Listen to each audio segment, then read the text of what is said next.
Good morning. I am a student at SLIIT, Sri Lanka. I am currently in third year. As a project, we have created a model Android app. We use SOA architecture through the year to create this model Android app. So I will explain what are the benefits and what are the features of the SOA architecture I learned from this project. First of all, I would like to say, as the name says, SOA is service-oriented architecture. It is set of services interact with each other in high level. So, there are five main key components of this service. First one is service contract, endpoint policies, and service consumer. So I will explain one by one about the explanation of the key components. First one is service. We know SOA is based on the services.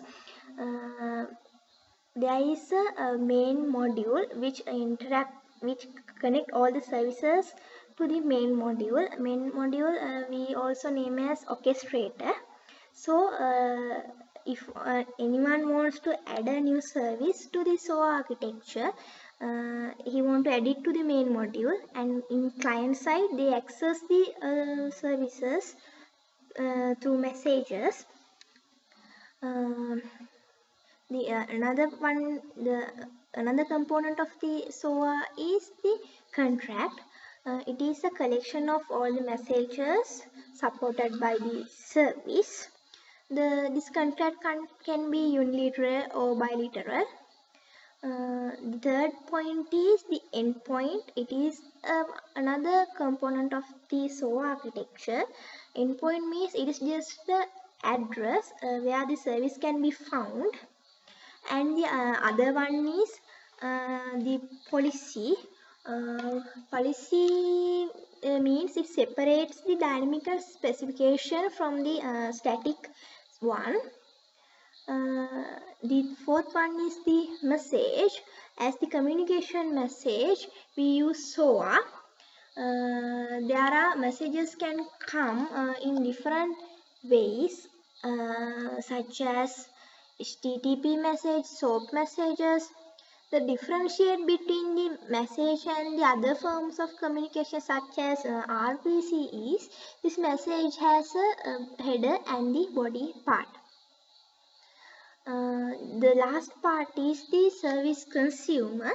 That means the service, if there is no one to take the service, it doesn't mean. So there must be a person or a software that request for the service from the service. That is mean the service consumer. It is any software that interacts with the service by using the messages. And this consumer can be either client application or other neighboring service.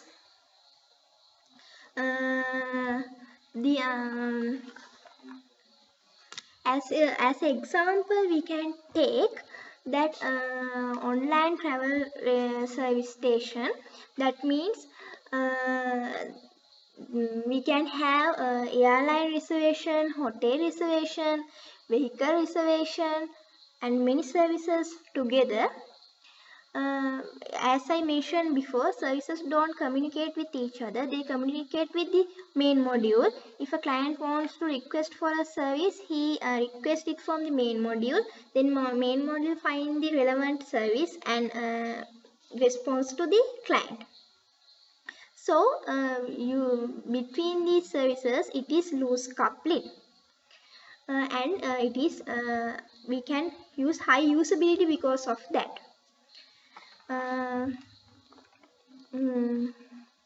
We can say the client is independent from the service. It doesn't not interact directly with the service. As I mentioned, it interact with the main module. Because of that, it separates the business process and services. I will explain some advantages of SOA architecture. it accommodates the rapid changes in the business environment. Another one is we can easily add or remove the services from the architecture. So it promotes the reusability. The interfaces can be changed which are affecting to the applications. These are the main advantages of SOA. And I say characteristics of SOA. The main characteristic is loose coupling, because there are no connection between the services. Another one is reusable. Services can be reused in any time. Stateless, because we use HTTP. HTTP doesn't keep any detail about the client. Another part is where to use the SOA. We use the SOA when there is a cross-platform. That means when we want to send the data between the Java or .NET, when there's a cross-platform, you can use SOA. And when there is a trust boundary, we need to provide the function to the outside of the organization, we use SOA architecture. If there is a business logic that change rapidly day by day, we use SOA architecture. And we not use SOA architecture when it is not a distributed application. We use SOA architecture even if it must be a distributed architecture, otherwise we can't use SOA. And we must not use SOA with the application which has a short lifetime. It has a long lifetime, we can use SOA easily. And we must not use the SOA architecture if there is a asynchronous communication between the services. We use there is two main parts, a service requester and the service consumer.